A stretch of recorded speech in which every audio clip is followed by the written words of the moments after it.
Hey everybody, it's Austin at the Best I Can Afford Antiques channel. Yesterday we talked about this giant blue, or it's purple, this giant purple bottle called a genie bottle. It's from Empoli, Italy. That's the region it's made. So I figured since we were talking about Italian glass, I would be remiss to not mention Murano Italian glass. Made on the island of Murano. Typically near the city, apparently. So I've got 3 examples of Murano glass. One has a label. The other 2 have been verified through various Facebook friends and groups. I think they're pretty typically really good at identifying Murano artists and such. So first things first, let's take a look at this bowl. This technique, I believe, is referred to as mille fleur, and I think that's when they just cut the they'll roll up a bunch of glass in a certain shape, and sometimes they'll push it through a mold. Like that's how they would have gotten this this star shape right here. So they push it through the mold, and then they cut that off with scissors, and then they push it right into this other piece of glass they have forming here. And as you can see, he's done that in several different ways.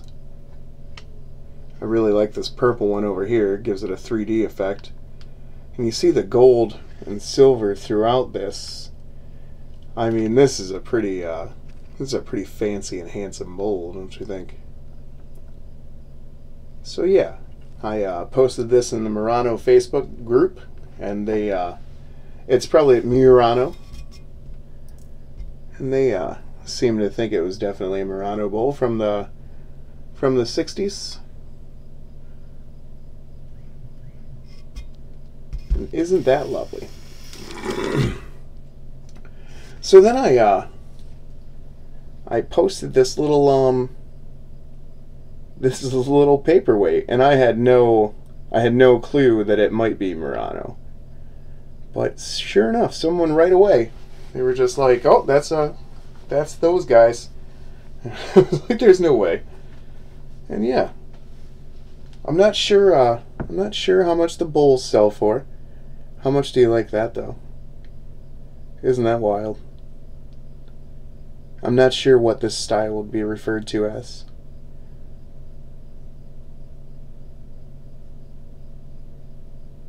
I don't see any evidence of any signature there, I don't think. I do see little scuffs. And then I think I got this little fella for $21 at auction. And I immediately talked to the Murano people about it. You know, again, just Facebook experts, but they spend all day looking at this stuff, so I'm inclined to accept their opinions. They've got all sorts of Bibles of different. You know, I don't want to. Let's back this up a little bit, and I'll bring him this way, and we'll talk about his little bubbles and such. You see the bubbles in the clear portions? And then up here, I think that's silver flake again. So Murano must just occasionally throw in some silver or gold in their glass. Maybe like a silver or gold foil. I'm sure that would melt at about the same temperature as glass would. I mean, if not before, well before. So yeah. Show you the bottom of this fella. He's got kind of an interesting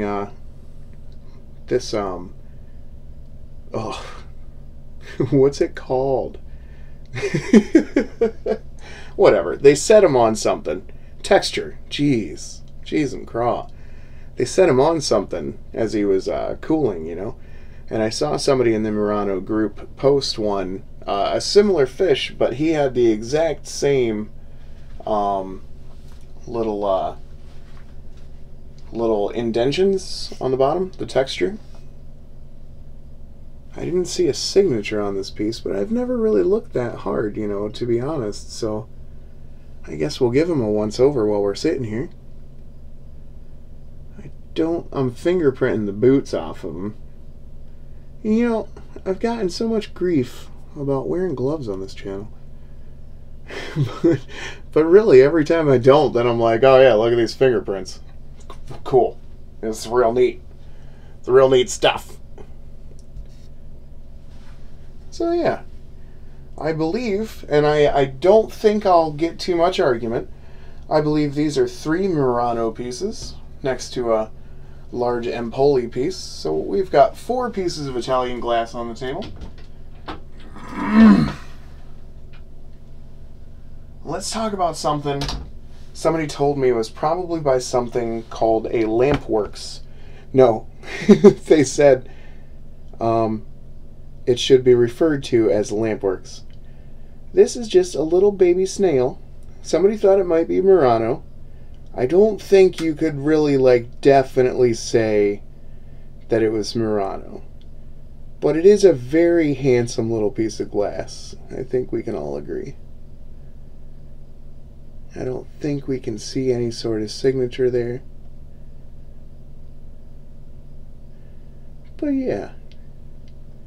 I've got quite a few pieces of glass now. Starting to be able to talk about it like a educated adult. Of course, focus will always let us down, so we'll just live there with that. So the fish is 9 inches tall. The bowl, I would say, is about 10 and 11 inches wide. It kind of varies. It's not exactly a perfect circle. So, I mean, I think you could probably see from here that all the ridges are not the same size and such. And man, that's silver and gold in that glass. That's pretty, it's pretty ridiculously handsome. So yeah, somebody's trying to message me. Must be my wife. This is Austin at the Best I Can Afford Antiques channel. Just trying to look at some handsome glass with you guys for the night. It's Saturday. If you're not having fun, then I'm right there with you. We can not have fun together and just look at antiques, because that's never disappointing. I mean, not to me. I